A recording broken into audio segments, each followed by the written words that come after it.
Jesus. Santo, santo é o Senhor. Boa tarde a todos. Tudo bem com vocês? Hoje estamos aqui fazendo a nossa live um pouquinho mais cedo hoje.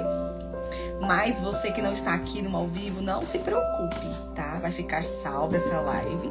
Você vai poder assistir a hora que você desejar, tá bom? Quero orar com você. Feche seus olhos, por favor. Senhor Deus, meu Pai, Espírito Santo de Deus, Senhor, estamos aqui, Deus, em mais uma tarde, Pai. Mais uma tarde que o Senhor nos permitiu, Deus, estar aqui. Em mais uma live, Deus, que o Senhor está permitindo nos fazer, Pai. O Senhor veio pedir agora, Senhor, que o Senhor venha abençoar, Deus, cada pessoa, Deus, que está aqui. Cada pessoa que vai assistir depois, pessoas que vão assistir, Deus, aonde elas estiverem, pessoas que estão hospitalizadas nesse momento, pessoas que estão precisando de uma resposta do Senhor, pessoas que estão passando por um momento difícil e agora, às vezes está num luto, Senhor. Senhor, mas o Senhor conhece, Deus, cada pessoa que está aqui assistindo agora, Pai. Senhor, vai de encontro com essa pessoa, as suas necessidades, Senhor, aquilo que essa pessoa tem pedido ao Senhor, que tem chorado, Deus, pedindo ao Senhor há vários tempos, há vários anos, Senhor, tem pedido uma resposta, tem pedido um milagre, Senhor. Peço que o Senhor venha, Deus, ouvir a oração dessas pessoas, venha atender, Senhor. Ó Espírito Santo, que viemos compreender também os seus propósitos, os seus planos, Senhor. Ó Deus, como Tu és maravilhoso, Jesus. Senhor, muito obrigada, Deus, por mais uma oportunidade. Senhor, eu peço ao Senhor que o Senhor nos dê sabedoria, nos dê graça, abre nossa mente, abre nosso entendimento, Senhor, para tudo aquilo que for falado nessa live, venha adentrar, Deus, não só nos nossos ouvidos, Pai, mas venha descer, Deus, para o nosso coração, venha ficar guardado no nosso coração, Senhor, e que viemos praticar tudo aquilo que o Senhor quer nos ensinar essa tarde, Pai. Ó Espírito Santo, a partir desse momento, Senhor, eu desapareça aqui, Senhor. Mas que o Senhor, a Tua glória, Senhor, venha aparecer na minha vida, Senhor. Toda honra, Deus, e toda glória, Deus, é tudo dada ao Seu nome, Jesus. Honra nenhuma minha, Senhor, mas a honra é do Senhor, Pai. Que é o Senhor que me sustenta. Que o Senhor, mesmo nas minhas imperfeições, Pai, o Senhor continua sendo fiel a mim, Pai. Muito obrigada, Espírito Santo de Deus, em nome de Jesus. Amém. Amém. Glória a Deus. Então vamos lá? Antes de começar, eu quero ler com você aqui Lucas, o capítulo de número 5 e o versículo de número... Vou ler só o número 37, o versículo 37. Isso aqui é porque nós vamos falar na nossa live um pouquinho sobre esse versículo essa tarde, tá? Lucas 5:37. E ninguém colocaria vinho novo em velhos recipientes de couro. Os recipientes velhos se arrebentariam, deixando vazar o vinho e estragando o recipiente. Vinho novo deve ser guardado em recipientes novos, e ninguém que bebe o vinho velho escolhe beber o vinho novo, pois diz, o vinho velho é melhor. Isso aqui é Jesus dando uma explicação aqui para as pessoas, para os seus discípulos, explicando a eles um pouquinho, porque as pessoas perguntavam a Jesus por que os discípulos dele não jejuavam, né? Por que os discípulos de Jesus não jejuavam? E ele também fala aqui um pouquinho mais acima, que ele fala que por acaso os convidados de um casamento jejuam enquanto festejam com o noivo? Um dia, porém, o noivo lhe será tirado, e então jejuarão. E aí ele vem seguinte nesse capítulo, ele vem seguindo com várias referências, com várias comparações do que ele queria dizer, né? E depois, se você tiver um tempinho, você lê com calma. E vamos aprofundar mais no livro, tá bom? O livro vai falar um pouco sobre isso também. Então, vamos estar lendo aqui o livro. Hoje vamos só iniciar o capítulo 7, tá? Eu acho que nós vamos gastar uns três lives pra gente concluir. Deixa eu posicionar aqui para lermos.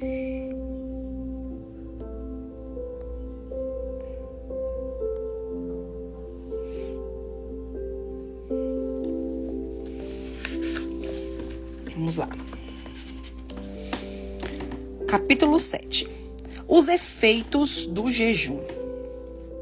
O jejum limpa a alma, levanta a mente, submete a carne ao espírito, torna o coração contente e humilde, dispensa as nuvens da concupiscência, apaga o fogo da luxúria e acende a verdadeira luz da castidade. Agostinho de Hipona. Deixa eu tentar focalizar isso aqui mais um pouco.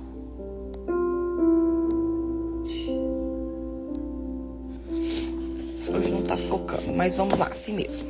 Vai dar certo. Vale ressaltar que a prática de jejuar também não nos faz merecedores de nada. Não, acho que eu pulei aqui, é pra cá, ó. Peraí. Gosto de uma frase com a qual me habituei desde a minha adolescência.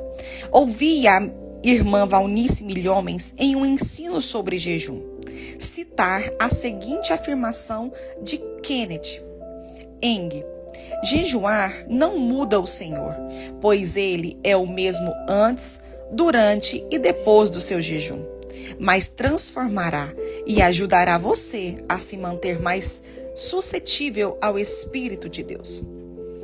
Vale ressaltar que a prática de jejuar também nos faz merecedores de nada.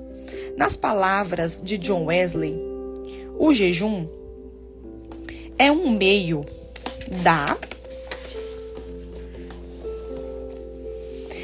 da graça e não uma forma de excluí-la. Logo, não se deve ser visto como um ato meritório. É inegável no momento que essa poderosa disciplina espiritual nos afeta de forma muito abrangente.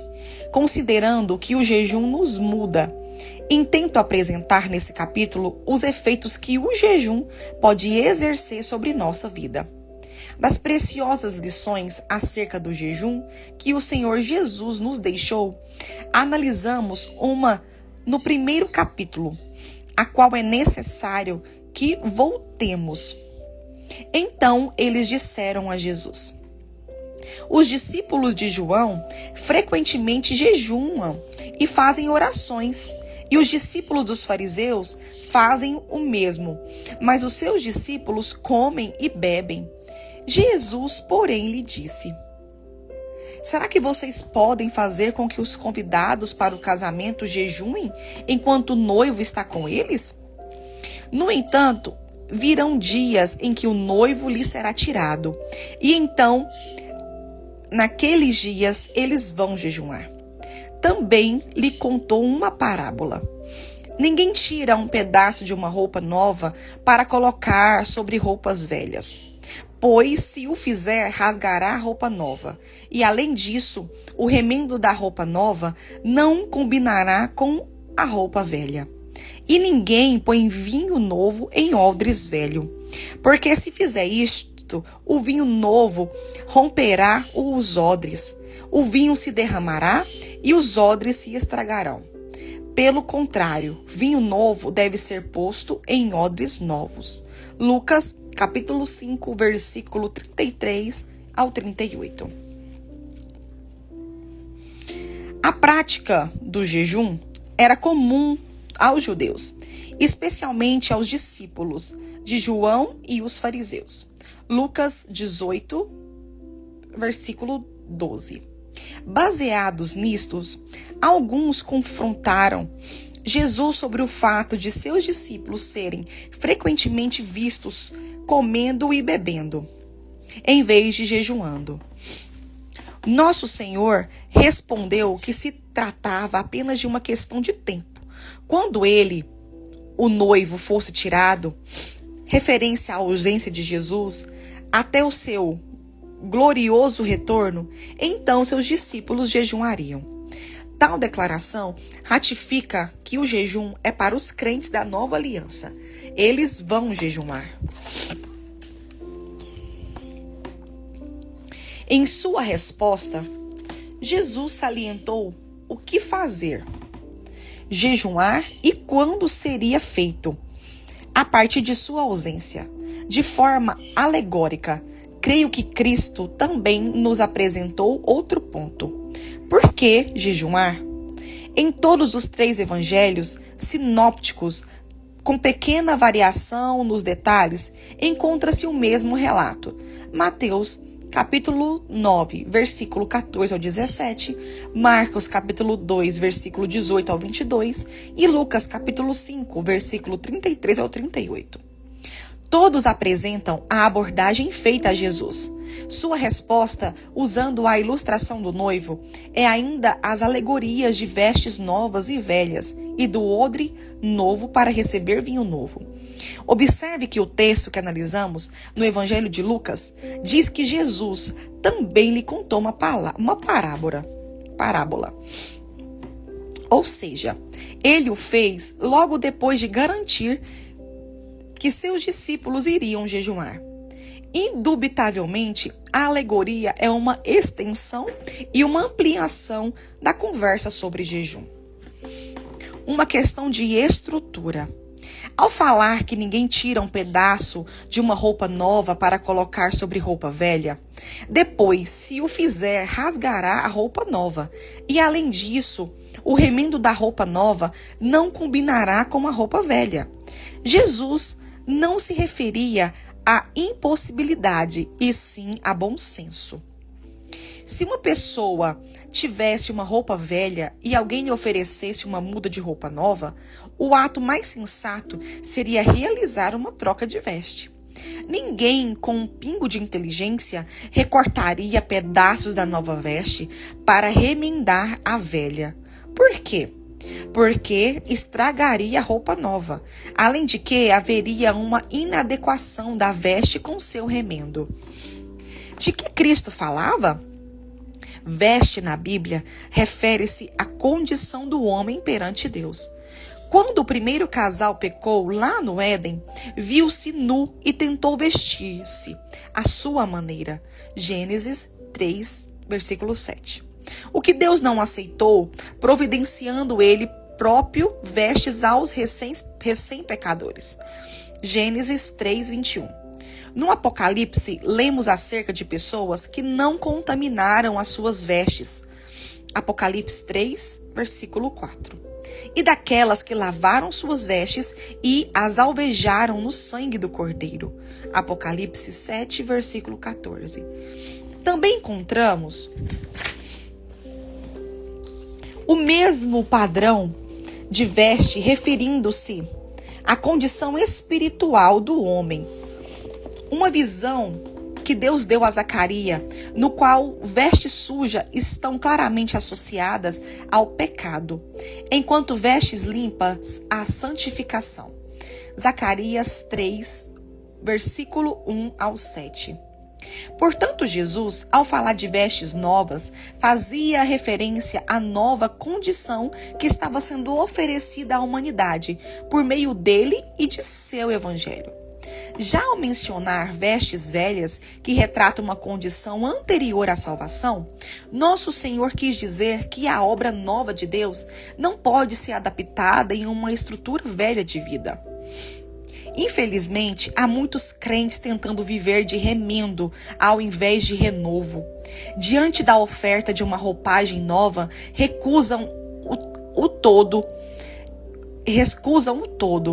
Querem apenas as partes que eles próprios, de forma seletiva, acreditam que devem pegar do Evangelho, para misturar em seu antigo estilo de vida. Princípio igual é descrito na alegoria seguinte, do vinho e dos odres. O vinho novo, ou suco de uva, ainda não fermentado, era colocado no odre com esse propósito. O odre, uma espécie de bolsa de couro, por possibilitar a vedação do conteúdo e limitar a exposição ao oxigênio, ajudava no controle do processo natural de fermentação, que transforma o vinho novo em velho. O vinho novo ilustra a obra nova que Deus, em Cristo e por meio do Evangelho, oferece aos homens. O odre, por sua vez, fala da estrutura humana, seu estilo de vida e comportamento. Ou seja, Novamente, Jesus sustenta que a obra nova de Deus não pode ser recebida numa estrutura velha. Cabe notar ainda que a insistência em desprezar a orientação de Cristo leva ao prejuízo. Os odres velhos, por terem o couro já ressecado, não suportavam a pressão da fermentação do vinho e se rompiam. O resultado: perdia-se tanto o vinho quanto o odre. É preciso entender que a tentativa de receber o vinho novo em odres velhos acaba estabelecendo um prazo de validade. Para esse tipo de evangelho, que sugere ser possível adequar a proposta divina de vida cristã em um estilo de vida antigo. Paulo escreve aos Efésios: foi taxativo sobre a necessidade da troca de vestes ao invés de adaptações.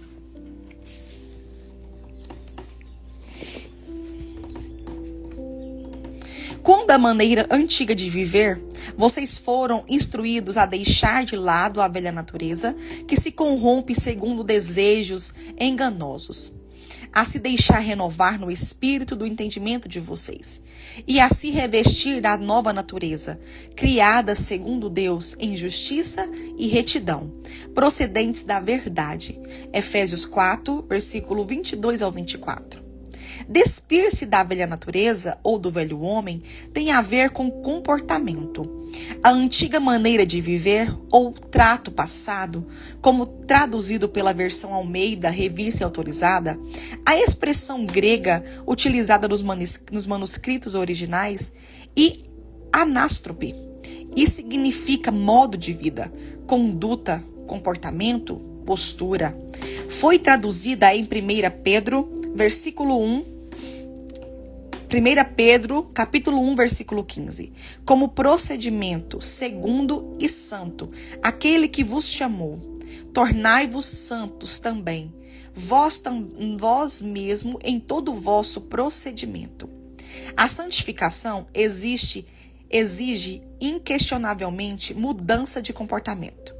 É claro que não mudamos o comportamento para sermos salvos, e sim porque fomos salvos. Embora tenha feito apenas uma menção e não uma descrição do efeito do jejum em nossas vidas, é evidente que se refere a essa adequação necessária para poder receber a obra nova de Deus, sem posteriormente desperdiçá-la. A salvação em Cristo deve ser recebida em uma estrutura nova de comportamento. Portanto, façam morrer tudo que pertence à natureza terrena: imoralidade sexual, impureza, paixões, maus desejos e a avareza, que é idolatria. Por causa dessas coisas é que vem a ira de Deus sobre os filhos da desobediência. Vocês também andarão nessas mesmas coisas no passado, quando viviam nelas. Agora, porém, abandonem igualmente todas essas coisas: ira, indignação, maldade, blasfêmia, linguagem obscena no falar. Não mintam uns aos outros, uma vez que vocês se despiram da velha natureza com as suas práticas e se revestiram da nova natureza, que se renova para o pleno reconhecimento, segundo a imagem daquele que a criou. Colossenses 3, versículos 5 ao 10. A mudança de comportamento, por sua vez, está relacionada à mortificação da carne. Façam morrer tudo que pertence à natureza terrena. Ouvi na adolescência outra afirmação da irmã Valnice Milhomens. Como se nota, fui muito influenciado por seus ensinos, porque frequentava eventos em que ela ministrava, assistia a seu programa Palavra da Fé, na televisão, além de que a ouvia por meio de gravações em fitas cassete. A carne não converte, tem de ir para a cruz. A Escritura nos responsabiliza pela mortificação da carne e as consequentes transformações que advêm desse processo. Portanto, meus irmãos, pelas misericórdias de Deus, peço que ofereçam seu corpo como sacrifício vivo, santo e agradável a Deus. Este é o culto racional de vocês. E não vivam conforme os padrões deste mundo, mas deixem que Deus os transforme pela renovação da mente, para que possam experimentar qual é a boa, agradável e perfeita vontade de Deus. Romanos 12, versículo 1 e 2. A expressão sacrifício vivo é um paradoxo. Sacrificar é matar. Logo, como pode o sacrifício ser vivo? Paulo não falava em termos literais de matar o corpo. Ele destacava simbolicamente a necessidade de fazer morrer a carnalidade. O apóstolo ainda o classificou como um culto racional. O conceito de sacrifício no Antigo Testamento, depois que empregada por Paulo, tanto aponta para a ideia de mortificação, como também remete ao conceito de culto. Afinal, o sacrifício era parte do culto dos hebreus. Mortificar a carne, então, é um culto que oferecemos a Deus. E a definição de culto nas Escrituras nunca tratou de algo ocasional e espontâneo, mas frequente e requerido. Em sua primeira epístola aos Coríntios, Paulo exorta os cristãos a fugirem da imoralidade. Argumenta que por direito de redenção, o dono de nossos corpos é Deus e não nós mesmos, convocando-nos a glorificar a Deus com nossos corpos. 1 Coríntios 6, do versículo 18 ao 20. Nosso Senhor é cultuado quando não deixamos a carne fazer o que quer e exercemos domínio próprio, adequando nosso comportamento à nova natureza que recebemos em Cristo. E como o jejum está relacionado a essa troca de vestes ou aos odres novos? A mudança de estrutura necessária, que é, em essência, mudança de comportamento, requer um ato contínuo de domínio próprio, e a prática do jejum nada mais é que um exercício de domínio próprio. O jejum afeta nosso corpo de várias formas. Como já vimos, a desintoxicação, perda de peso, efeitos que devem ser vistos como colaterais, como meras consequências. Entretanto, o propósito precisa ser essencialmente espiritual. O jejum é um ato de disciplina, um exercício de domínio próprio, a partir do qual a mortificação da carne. O que ocorre a partir de disciplina, domínio próprio e mortificação da carne? Uma adequação do comportamento. As velhas práticas carnais, vestes velhas e odres velhos, dão lugar ao fruto do Espírito, vestes novas e odre novo. Isso é santificação. Permita-me ampliar a abrangência dos efeitos do jejum em nossa vida pela perspectiva da santificação completa em cada parte do nosso ser. Então, vamos ler hoje só até aqui. Na segunda-feira, vamos estar concluindo essa parte aqui, tá bom? Então, hoje vamos estar lendo só até aqui. Deixa eu virar aqui. Vamos só conversar um pouco. Como vocês podem perceber, a gripe está querendo me pegar aqui. Ficando com a voz já diferente, né? Vamos só comentar um pouquinho para mim já encerrar. O que eu achei interessante aqui, que ele falou o seguinte: o jejum não muda o Senhor, pois ele é o mesmo antes, durante e depois do seu jejum, mas transformará e ajudará você a se manter mais suscetível ao Espírito de Deus. Como já vemos falando rotineiramente sobre isso, que o quê? O jejum não é barganha com Deus. O jejum não vai mudar o Senhor. O jejum não vai, vamos dizer, amolecer o coração de Deus. Não. O jejum é para benefício próprio nosso. O jejum é para benefícios do nosso corpo, do nosso espírito e da nossa alma. Como vamos falar sobre esses três nas próximas lives. Então, o jejum não muda o Senhor. Ele continua o mesmo. O que vai ser benefício vai ser para nós, que vamos ficar suscetíveis à voz do Espírito Santo. Quando jejuamos, eu creio que a gente faz uma desintoxicação não só do nosso corpo, mas da nossa mente, do nosso espírito. Eu creio nisso.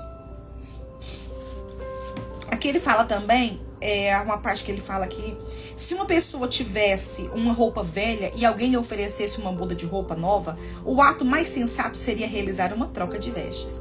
Aqui vai ser aquela parte que eu li com vocês lá no início. Lembra que eu li com vocês lá em Lucas capítulo 5?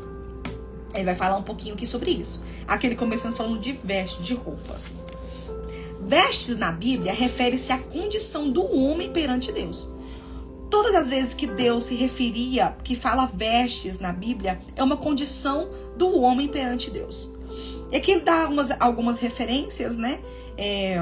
Que ele colocou aqui, que eu não vou falar aqui porque a gente já falou. Uma em especial vou falar, que tá lá em Zacarias 3, versículo 1 ao 7, fala o seguinte, vou ler um pedaço só. Em uma visão que Deus deu a Zacarias, no qual vestes sujas estão claramente associadas ao pecado, enquanto vestes limpas à santificação. Que ele disse isso lá em Zacarias. Vestes velhas que retratam uma condição anterior à salvação. Nosso Senhor quis dizer que a obra nova de Deus não pode se adaptar em uma estrutura velha de vida. Como que vamos querer algo novo de Deus se estamos nas velhas práticas, se continuamos fazendo tudo o que fazíamos antigamente? Como que queremos ser usados por Deus dessa forma? Aqui um ponto que eu até marquei, que eu quero basear nesse ponto aqui, é o que estamos vivendo hoje. Vivemos isso hoje, que é o seguinte: infelizmente, há muitos crentes tentando viver de remendo ao invés de renovo. Diante da oferta de uma roupagem nova, recusam o todo, que querem apenas as partes que eles próprios, de forma seletiva, acreditam que devem pegar do evangelho para misturar em seu antigo estilo de vida. Vocês perceberam que estamos vivendo uma geração de cristão que eles escolhem o que querem ouvir? Estamos vivendo assim. Escolhendo, estamos com uma audição seletiva. Olha, a parte da pregação do pastor, do padre, que fala sobre bênçãos, eu quero aceitar para mim, eu pego para mim. Agora, se começar a tocar em pecado, que eu preciso de conserto, isso eu não quero ouvir. Estamos vivendo nessas gerações. Até hoje em dia tem pastores que estão adaptando a mensagem para benefício do homem. Deus não está sendo mais o centro da pregação. Salvação, pecado, isso é coisa de passado. Não devemos mais falar disso não, né? Porque se a gente falar de pecado, as pessoas vão sair da igreja. Se falarmos que precisa ter mudança de vida, as pessoas vão sair. Não vai ficar ninguém na igreja, porque as pessoas não querem ouvir sobre isso. E infelizmente hoje temos pastores, padre, não importa a sua denominação religiosa. Não estou aqui para julgar quem está falando. Estou falando num geral. Pessoas que têm moldado o evangelho para massagear o ego das pessoas. Vocês estão entendendo o que eu estou querendo dizer? Por isso que estão tendo aí, não sei se vocês ouviram falar sobre isso, que está querendo atualizarem a Bíblia aí. Estão querendo atualizar a Bíblia. Por quê? Porque tem partes lá que a sociedade hoje, entre parênteses, não aceita mais, não quer. Então eles querem adaptar a Bíblia. Só que como falamos no início, Deus ele não é moldável. A palavra de Deus ela não muda. A palavra de Deus ela é viva, ela é atual. O que serviu para o passado serve para o presente e irá servir para o futuro.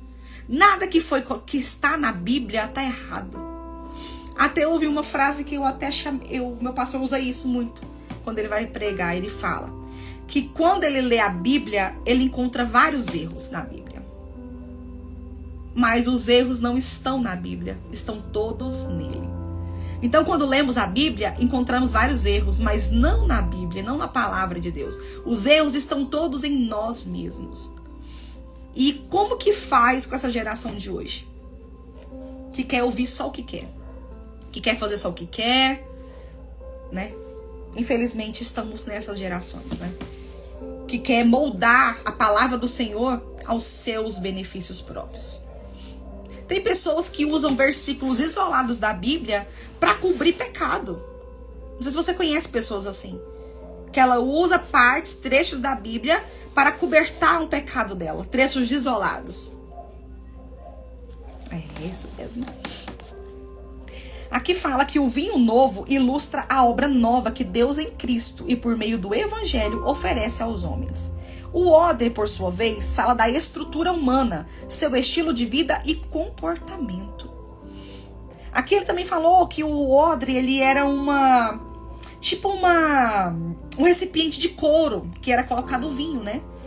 E aí ele fala os procedimentos e tal, não quero entrar nisso. Só que enquanto eu estava lendo isso, Deus também me deu o Espírito Santo me mostrou um outro lado também, que podemos usar aqui. Um vaso, quando é fabricado, um vaso de barro, ele não tem que passar os processos. Ele não tem que ser primeiro peneirado. Ele não tem que ser amassado. Não tem? Tem que tirar as coisas, as impurezas lá do barro. Até ele chegar ao ponto de argila para ser moldável, ele passou um processo. E não basta só isso. Depois desse processo todo, ele vai para as mãos do oleiro, que é para ser moldado, não é? Ele teve que passar para o processo. Tem que ir para o forno. E também tem que ir para o descanso. Vai ter um período do vaso que ele vai ficar quietinho no canto. Ele não vai ser usado. Tudo isso é para quê? Para a estrutura do vaso ficar boa. Se você pegar... Vamos supor que você mexe com isso, né? Você faz isso. Não sei se tem alguém que está assistindo isso que faz barro, que faz vaso de barro, né? Mas se você não escolher uma boa argila, um bom barro para fazer seu vaso, ele não vai prestar. Se você não fizer os processos adequadamente, o vaso vai quebrar. Na hora que você colocar algo dentro dele, ele não vai suportar e vai quebrar. Isso eu comparei aqui com a nossa vida também, com a nossa vida espiritual. Também é a mesma coisa.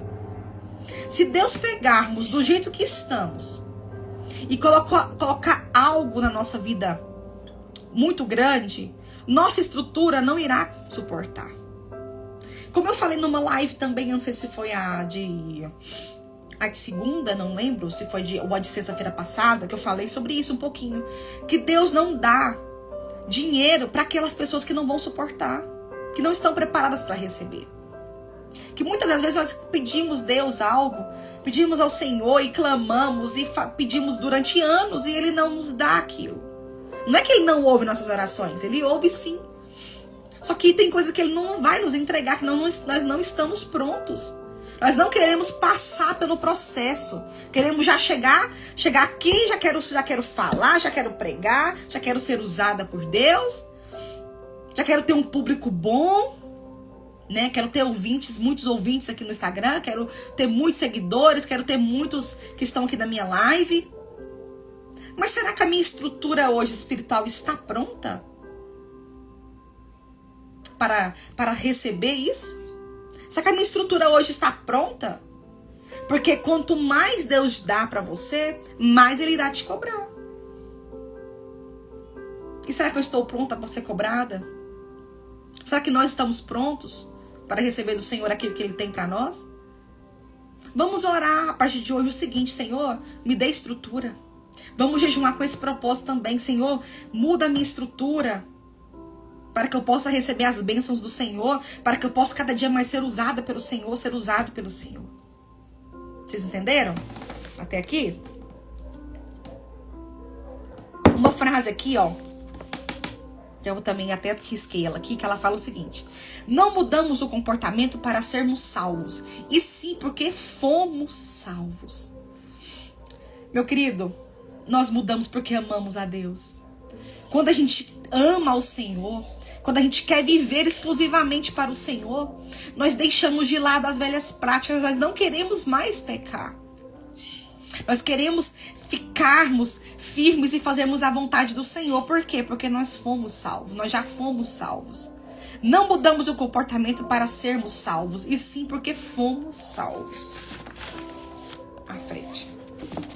Aqui ele falou também uma frase da Valnice Milhomens que eu achei muito legal. A carne não converte, tem que ir para a cruz. E eu ainda acrescento mais, ela tem que ir para a cruz todos os dias. Todos os dias. Vocês sabiam que todos os dias o velho homem que já morreu, que é o nosso passado, ele tenta voltar todos os dias. E se nós não matarmos ele todos os dias ele quer voltar e quer tomar conta da gente. Sabe como que matamos esse velho homem? Jejuando. Pelo menos pra mim funciona. O dia que eu estou estressada, o dia que eu estou muito nervosa, eu falo, epa, preciso jejuar. Epa, preciso deixar de lado isso aqui. Entendeu? Então, a carne, ela não converte. Ela tem que ir pra cruz. E todos os dias. Todos os dias temos que matar a nossa carne, né? Aqui ele fala que também o jejum é um ato de disciplina, um exercício de domínio próprio, a partir do qual a mortificação da carne, que eu acabei de falar, né? As velhas práticas carnais, vestes velhas e odre velho, dão lugar ao fruto do Espírito, vestes novas e odre novo. Isso é santificação. Agora eu quero só falar com você um pouquinho, daqui a pouco eu vou acabar a live e vou até postar esse vídeo. Tava vendo um vídeo de uma mulher, eu não sei se ela é pastora, não sei se ela é palestrante, não sei o que ela é. Só sei que ela usou uma referência para falar um pouco sobre isso também, sobre a nossa vida espiritual. Quando a mulher, ela engravida, ela não descobre naquele exato momento que ela está grávida. Geralmente não, né? Não sei você que está assistindo que você já é mãe ou está grávida. Geralmente descobrimos lá pelo 3º mês, né? E no meu caso, descobri com quase 5 meses. Sim, pessoal, eu descobri que estava grávida com quase 5 meses. Mas você não sentia nada? Nada. Não sentia nada. E foi isso que essa mulher falou. E quando a mulher engravida, já tem algo crescendo dentro dela. Só que ela não tem sintomas. Ela pode ir no médico e falar, mas doutora, eu não tenho sintomas, meu ciclo tá normal. Mas tem algo crescendo dentro dela. E tem algo sendo gerado dentro dela. E ela usou isso para comparar a nossa vida espiritual. Quando você está orando, quando você jejuma, quando você lê Bíblia, naquele exato momento você não pode sentir nada. Mas algo está sendo gerado dentro de você. Então, meu conselho para você hoje, não deixe de jejuar. Não pare de orar. Não troque a palavra de Deus por outra coisa, por outra distração.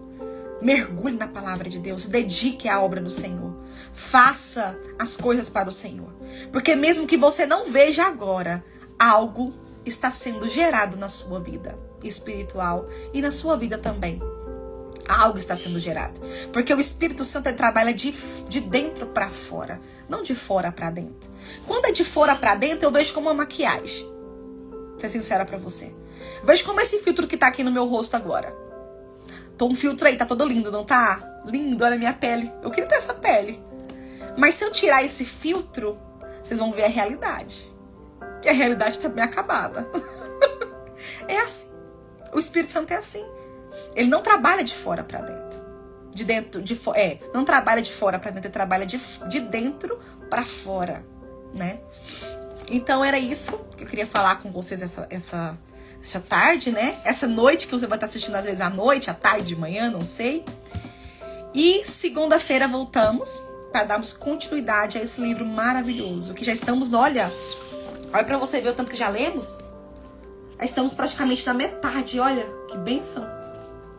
E logo, logo vamos estar começando o rumo a 120, né? Então hoje era isso que eu queria falar com vocês. Espero que vocês tenham compreendido e tenham entendido. E você que está aí no YouTube, se inscreva no nosso canal, curta esse vídeo, comente também aí embaixo, porque assim eu vou saber que você está participando conosco, para você participar dos nossos sorteios. Estamos tendo vários sorteios legais. Daqui uns dias já estamos começando a sortear as nossas canecas. Mas para que isso aconteça, você tem que participar. Você precisa curtir e comentar esse vídeo, tá bom? Então, um beijo pra você. Vou estar orando e já encerrando no final, tá? Senhor Deus, meu Pai. Senhor, muito obrigada, Espírito Santo de Deus.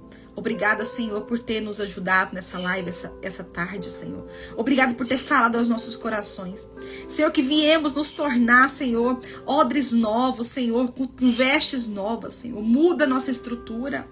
Ó Espírito Santo, que o velho homem não venha, Deus, nos dominar, Senhor. Que a carne não venha nos dominar. Que venhamos matar nossa carne, Deus, todos os dias. Senhor, muito obrigado pela vida dessas pessoas que ficaram aqui comigo, que estão assistindo, que vão assistir depois. Que o Espírito Santo do Senhor venha tocar ao coração de cada um aqui. Em nome de Jesus. Amém. E você que está no Instagram, curta esse vídeo também e comente aí embaixo. Comenta, eu sei que eu falei várias frases hoje. Pega uma frase dessas e coloca nos comentários aí, tá bom? Comente aí, tá bom? Um beijo. Tchau, tchau.